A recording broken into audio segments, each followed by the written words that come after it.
Okay, I'd like to call to order the meeting of the Public Service Committee, exactly 7 PM on September 8th. Looks like we have a pretty big agenda, but it's not as complex as it looks. We have 3 council orders. They all have to do with getting wireless small cell installations going. So what we'll do is we'll end up doing the three separate votes, but we will go through just all the conditions, or highlight the conditions of one of them and know the others are similar. But we do have a representative from Selco. Well, actually, you're the lawyer for Selco, Dan, huh? Okay, do you want to give us an overview? I mean, you did a wonderful job on the public hearing. Anything you want to say to the committee? But also, I take this as an opportunity, Dan, to let the public that's watching this and that's going to watch in the future have an idea what it's going. I saw Mr. Clancy today. I don't know if you know Councilor Clancy. Did you know him? He got involved with before, and he says they've been doing it for a while. And I said, Ed, how many do you think are in Marlborough? I don't know. But we're concerned about 3 tonight, but you have others in Marlborough, is that correct? Well, currently, Verizon Wireless has not installed any small cells yet. The first one was what we call the small cell 31 that was approved previously, went through this committee, went through the full city council vote. The order was issued. So that was the first one that's been approved. I actually spoke with a representative at the building department, and we will be getting the necessary electrical permit to complete the permitting so we can proceed forward with that install. Right. So that's the first one that Verizon Wireless will be installing. Okay. I think there may be other wireless service providers who have already installed in the city, particularly perhaps AT&T did it several years ago. Yeah, I think that I remember that, yeah. But people are kind of excited about it. I happened to drop into Embassy Suites today, and I owed him a visit, the general manager.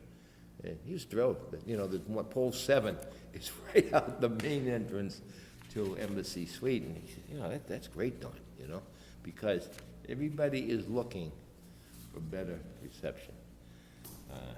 Sometime before I get off the council, I'm going to push you guys to put one down on Spoon Hill. Spoon Hill is a road, country road, it's a scenic road. I looked that up today. It goes from Hosmer Street over to Thomas, and I have to remember when I'm leaving my house. If I'm on my phone, don't go Spoon Hill. But it's kind of better than it used to be, Yeah. Just if you want to give us any updates or anything that you think we should know, and then we can move forward.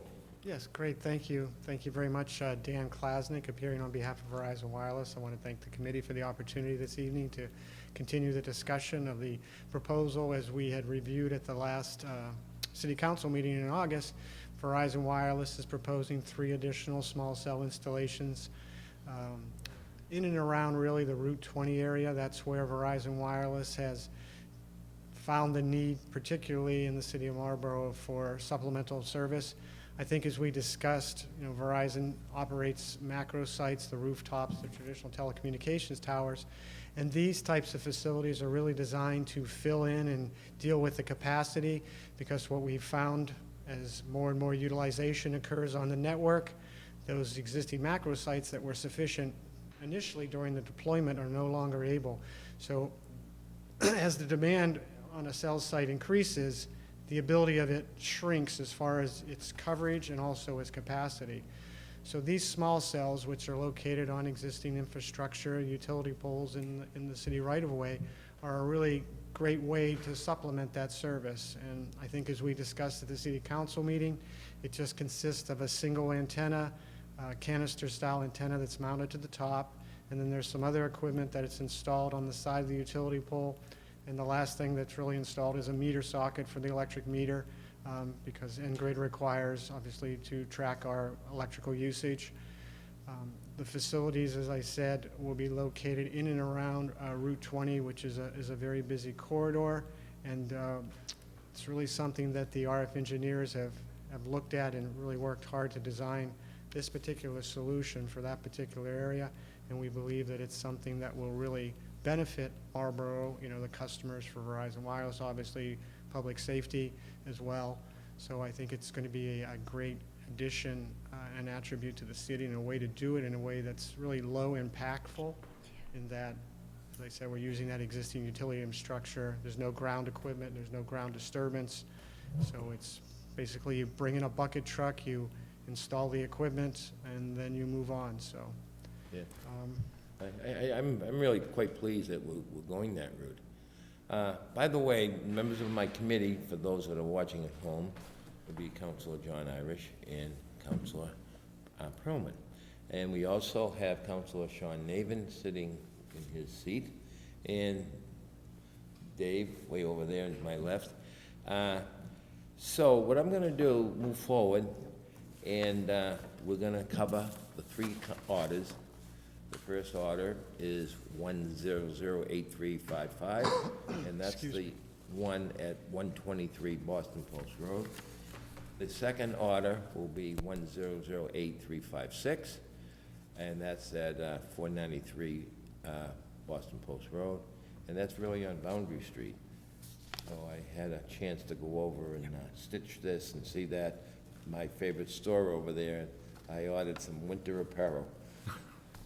And then finally, the third one is Council Order 1008357, and this is a tricky one. It's really on Ames, but I noticed that, it's Mr. on Chair. it's on a street that I'm not so sure. If someone try to find it, they're not going to find it because it isn't cut through yet. Okay, so, and as we mentioned, Dan's representing Selco, which is a partnership DPA of Verizon. So you can see the connection there. And I might as well remind you that all three agreements, tolling agreement, they've been signed by the president, Mike Ossing, and that's basically enabled us to extend the period. So by this tolling agreement, we agreed, and as Mike signed it, that it brings us right up to September 28th. So I'm jumping ahead a little bit, but that works out fine for us because I will report this out next Monday, which is the 13th, and then we'll vote either way on the 27th, and we've fulfilled our requirement. Do you have a question, Councilor Doucette? Yes. Already? I'm waiting for you to be done, but when you get to questions, I have another hour, so you might forget your question. No, I wrote it down, it's okay. Yeah, so we do have an agreement to extend all three, which is good. And, we don't have much say in that. We basically have to, follow the guidelines. And not that we got it late, but, the summer's a funny time, and we don't meet as frequent and everything. So, so we let the president sign that. Okay, well, I'm going to move forward on the first one. And I used up a lot of yellow on this one, but the other one's not so much. So this would be the one that the first one we're talking about is the Boston Post Road adjacent to 123 Boston Post Road West, which is designated as National Grid Pole number 7. That was easy to find. It was right in the front door of Embassy Suite, and as I say, the general manager was very pleased.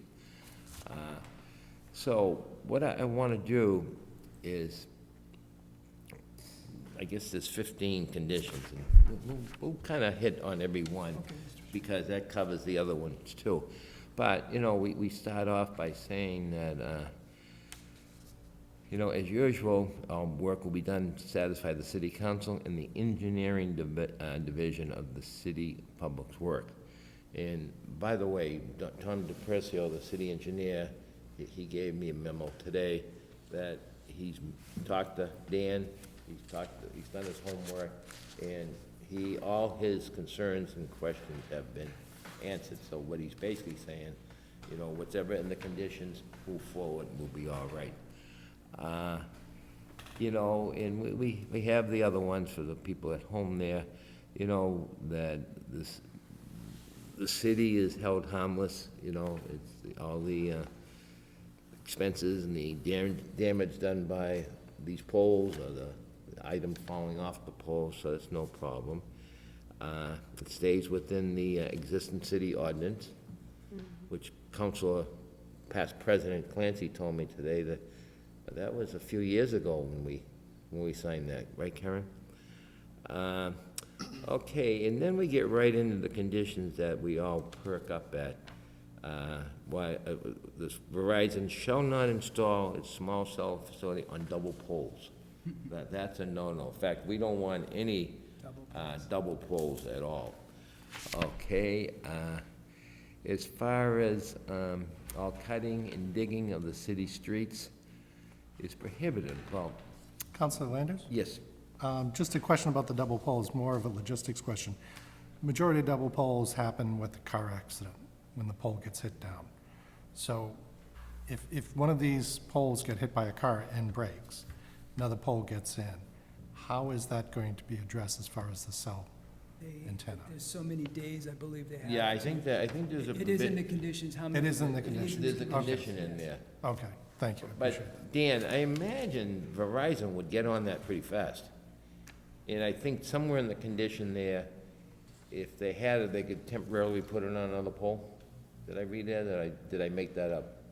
Well, I think there's an aspect about if it becomes necessary to remove that particular utility pole because the roadways are expanded or. Yeah, well, that goes without saying, yeah, but, Then we would remove Yeah. the equipment within a period of Yeah. time, but as far as the pole itself, you know, Verizon doesn't have any control. We're just a licensee of N-Grid in Vermont and Verizon landline in many cases. So we don't control that aspect of it. We simply attach our equipment to it. So if Yeah. anything were to happen to the utility pole, it would be handled by the utility company. which is natural grid, really. Yes. Yeah, so what they'll do, I mean, you know, after an accident, we hear it all the time, they're there sometimes within minutes, and they get working on it, sometimes it takes them all night. See, that's, Councilor Doucette, that's where we get in a little bit of trouble with double poles, especially, it. I see that as the worst condition.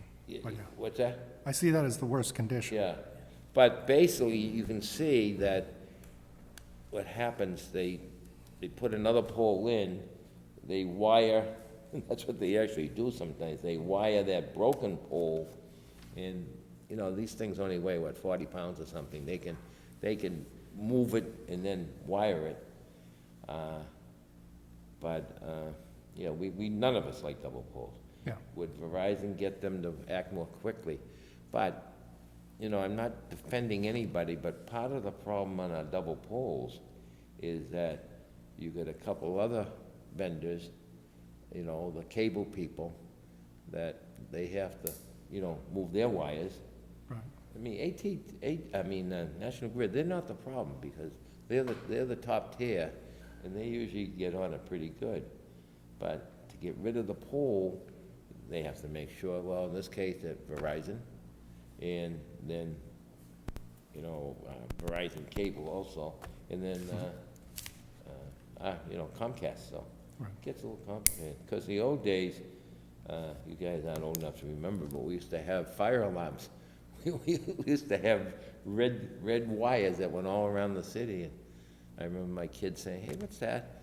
That's fire alarm, you know, and that's when we used to have boxes on street corners, but we don't have that anymore. Okay, let me see, number 7. Okay, yeah, this I think is very important. I'm kind of interested in how things look, curb appeal. That the meters, any associated equipment that's mounted will be on the side facing away from the roadway. I think that's important. You know, I'd rather have the people staying in MZ Suite look out their window and see all this equipment than people driving up and down Route 20 and they see all these wires and boxes, so Is there a height minimum for those, for the boxes? I think somewhere we have that. I don't have the conditions on top, in front of me, so that's Oh, why. oh, you don't? No, sorry. Let's get through these, and then we can, what's that? I just had one page. Oh, you don't have the whole package? Nope. How come? Yeah, I'll pull it up online. Don't worry about it. Yeah, most of them are between, what, 36 and 42 inches, if I recall. Does that sound The right, Dan? antenna themselves? Yeah. Yeah, well, in these instances, we're mounting them to the very top. The lowest piece of equipment is the electric meter. And N-Grid requires us to install those at a height of, at the bottom of 8 feet. 8 feet, yeah. So those are installed at that height. Okay, so that's the electric meter that they automatically read, so they can charge Verizon for the use of electricity, is that correct? Yes, that's to, There must be a reason they have them, well, you know, most houses, Because I think you can only go 24 inches above the actual pole. I think that's in the conditions. okay, so, then it mentions also here, any future road, I think, Dan, this is what you were mentioning, any future road reconstruction or repair projects by the city and the Commonwealth requiring relocation of a National Grid pole 7 shall result in Verizon moving the small cell facility to another pole in a timely fashion after having been notified by the city engineer division about the road project, provided, however, that any such relocation shall require further. So I think the key, and I think our city engineer, with the memo that he gave Karen and myself today, he's been in contact with Dan and Verizon. And likewise, when, if they're starting to move poles or they're doing construction, you know, maybe Route 20 East will be a good example of that, but that's a state project. That they will, it's to their advantage to work, you know, with each other. Absolutely. You don't want loss of service.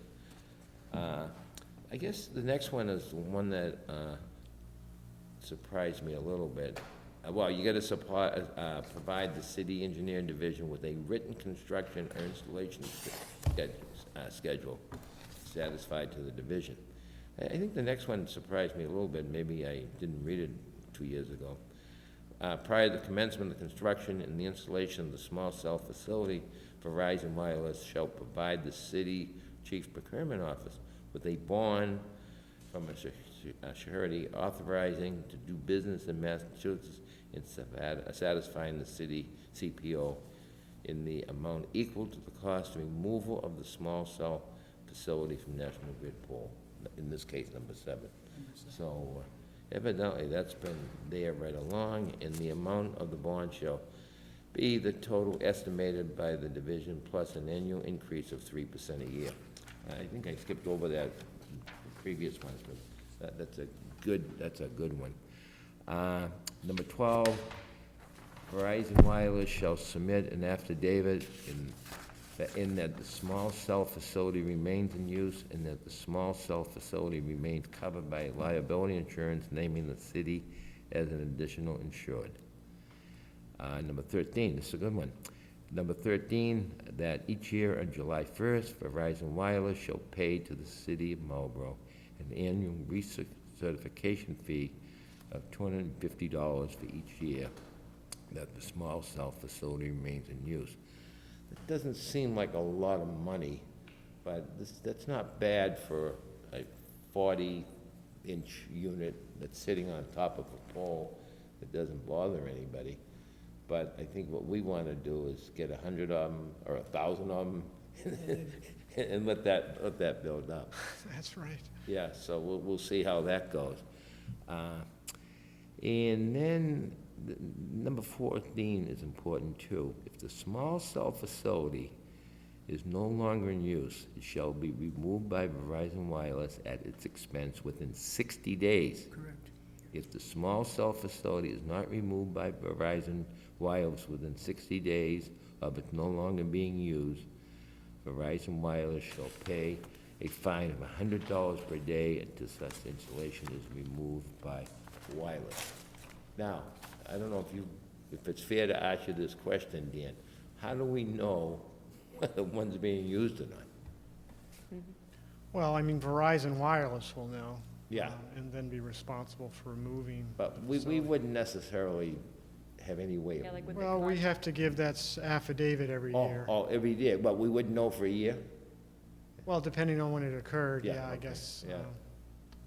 But, yeah, I mean, that's the purpose of requiring us to certify that But it's still in use. chances are, if they weren't using anymore, and I don't know if Verizon owns the equipment or leases it or what, if they're not using it, they're gonna take it down, wouldn't you say?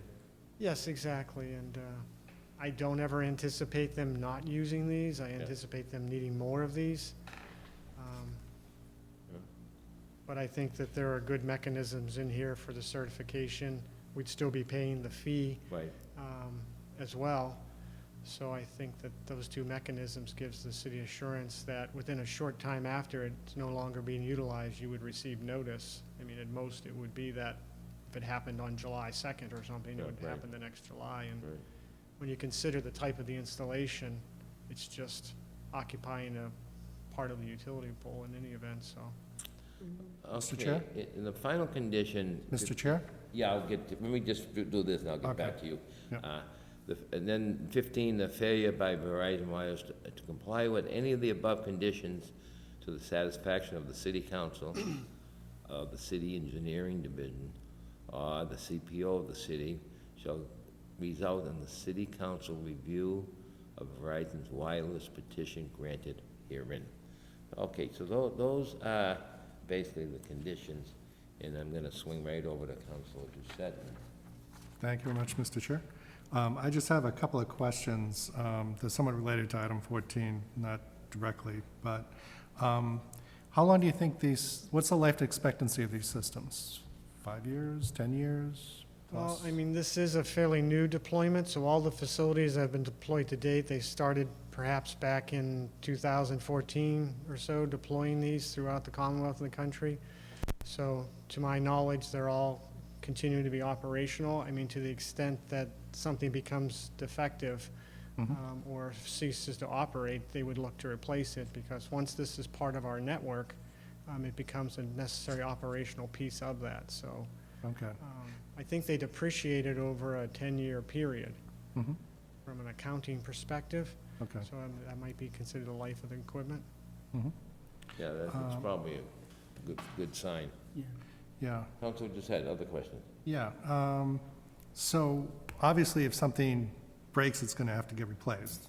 But what do you see as far as if a system needs to be upgraded? Do you guys come back to the council? Or what is the criteria for coming back to the council? Well, we will comply with your requirements, and to the extent that a modification, I think, is material, you know, I would certainly, we would touch base with the city engineer again and review with them what is proposing to be done.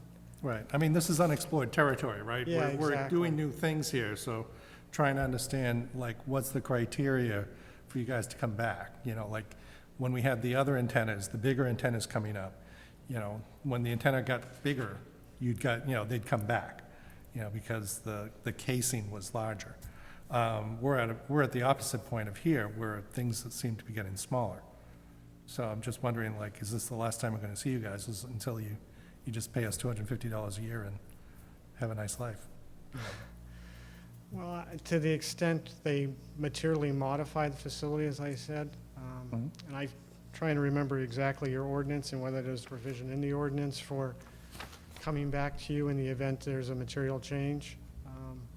But, I mean, what we typically would do would be to reapproach the city engineer or whomever the city has, whatever particular municipality is designated.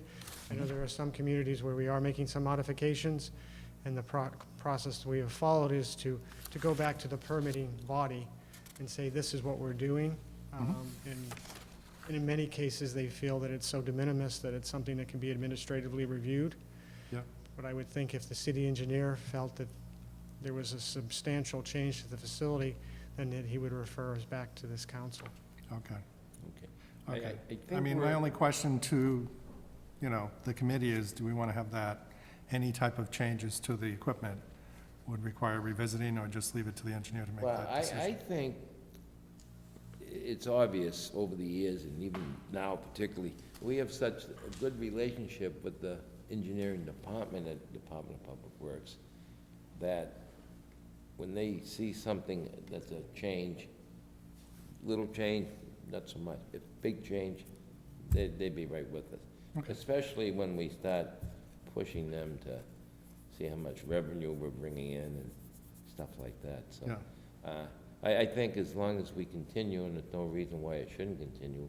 I mean, Tom's excellent, but, you know, he might have an assistant someday, that I think they would keep us. Councilor Actually, Navin, I'm sorry. yeah, okay. Yeah, you get something?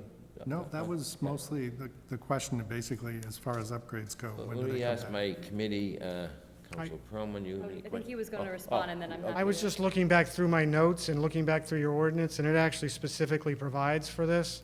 It's in the, it's in the If it's going to be replaced or altered, come back. we should do a reapplication unless the equipment is no longer functioning and is being replaced with same or substantially similar equipment. So your ordinance does make provision for that. Okay. Okay, thank you for the clarification. Councilor Perlman? Thank you, Mr. Chair. I think my only question, I know we did ask some at the public hearing as well, regarding condition 14, it does seem, I know we were kind of discussing that a little bit around whether or not we would be notified if for some reason it was no longer in use, because it does seem, I don't know if Verizon Wireless would tell us that it's not been in use for a period of time and then, you know, willingly pay the fine. So I didn't know if there was something they would have to notify the council or the engineering department if it became no longer in use. I think probably that was put in there, because over the, you know how we have double poles, we have poles all over the place. I think we didn't want to be in a situation down the line that every other pole has a small wire thing up there. So at least we would always catch them July 1st.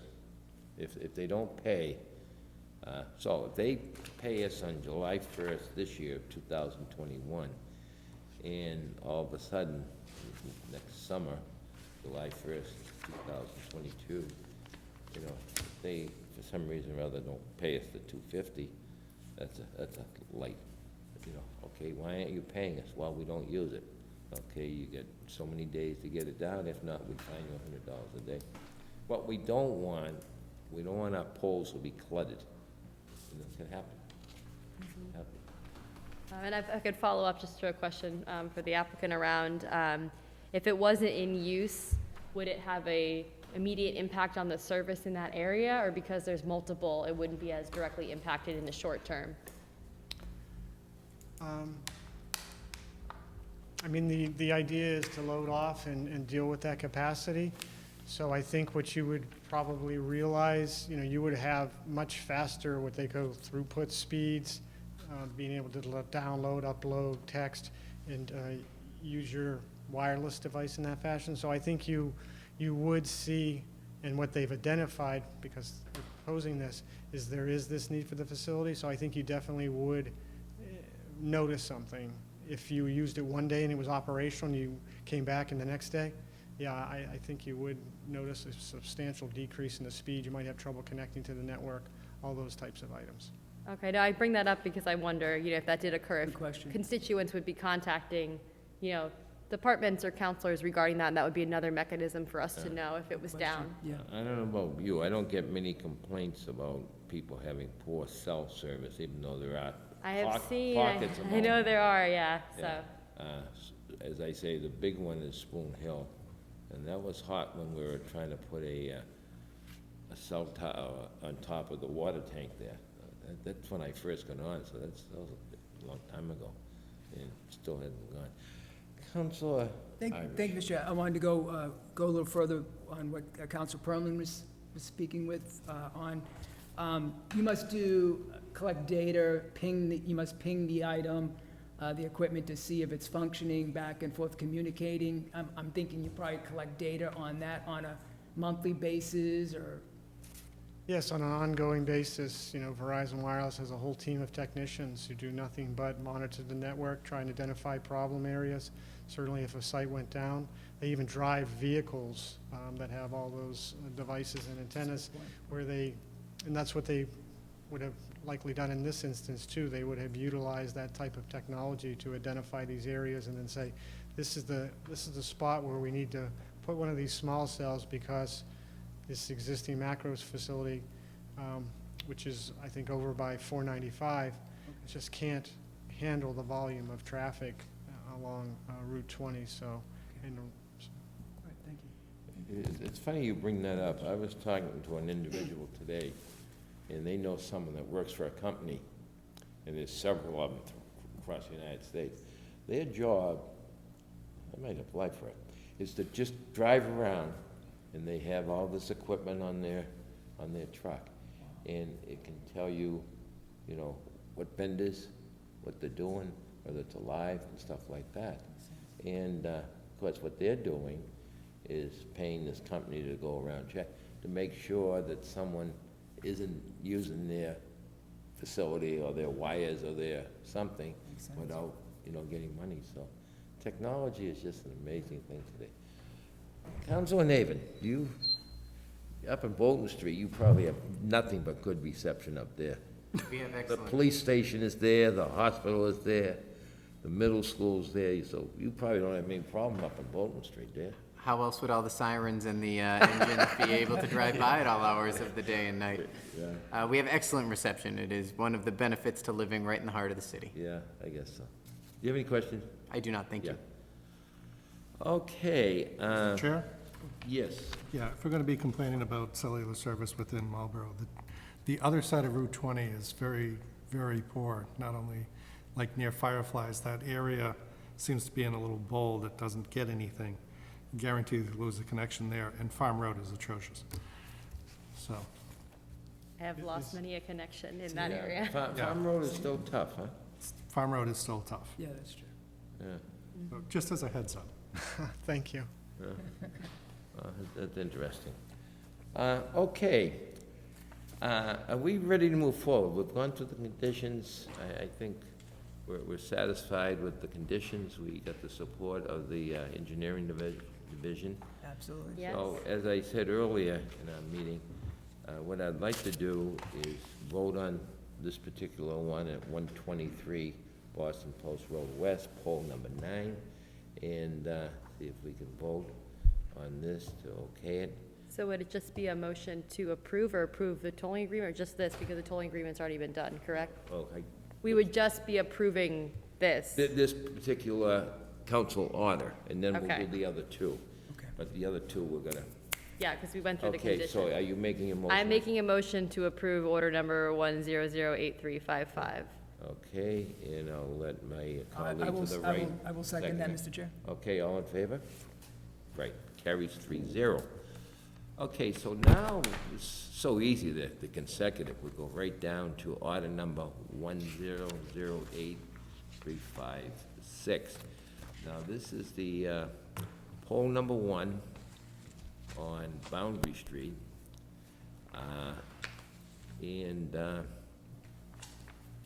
must service that whole area there. So I parked in the parking lot there, and I walked in to stitch this, and ordered my winter garments with my name on it and the city seal. And then I went over, I says, oh, okay, there's the pole I'm looking for. Okay, so I went through these the other night, and I guess the conditions are identical, so unless there's something unique to Boundary Street, Route 20, I don't see. The pole seemed like it was in pretty good shape, so No, it and- hasn't been hit lately. No, and again, with the conditions already in for the aesthetics and additional city requirements, I'm more than happy with that, as Yeah, well as okay. the conditions from Engineer DePercio, so Okay. I'd make a motion to approve order number 1008356. I'll But second I that. can get Councilor Perlman to second. I will second it. Oh, you're wonderful. I'm ready to go. Okay, all in favor? Okay, that carries 3-0. Okay, the final one is order number 1008357, and this is a little tricky. This is the one on Ames Street, all right? And I went up and down twice, but I was checking my building project out there on Semirano Drive, so I didn't mind going up and back and forth and back and forth. Atkinson Drive really doesn't exist yet, but it's going to, not even quite a paper street, but someone knows it's gonna be cut through there sometime. And it's about halfway down, if you went out there, it's about halfway down. It's really almost by the top of Foley Road. And that's where, so someone's planning ahead that something's gonna happen there. Very nice idea. And I don't know if you had a chance to go out there, Counselor Irish, or not, but it's there. And did you find the road yet, Fran? I didn't sign any road there, Atkinson Road. Have you found that yet? Well, It's no, somewhere I there. think the closest address is 11 Atkinson, but the pole is actually on Ames Street. So we were just, the street that we used for reference purposes, the Yeah. closest street is at 11 Atkinson Drive. Right.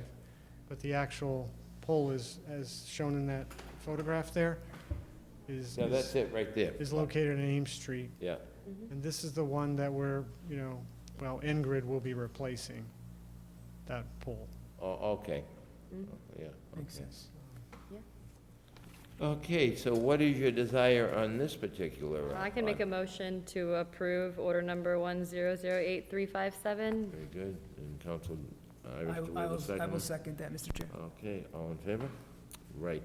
Okay, as I mentioned earlier in our meeting,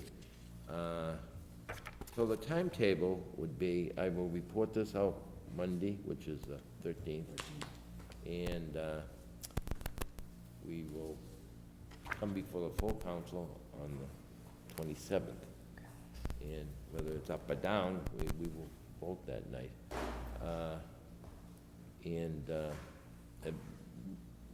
We had to meet our deadline of, as the toll agreement mentioned, agreement. by the 28th. Absolutely. That is well timed, Mr. Well, Chair. I tell you, we really know what we're doing here, you know? Yes.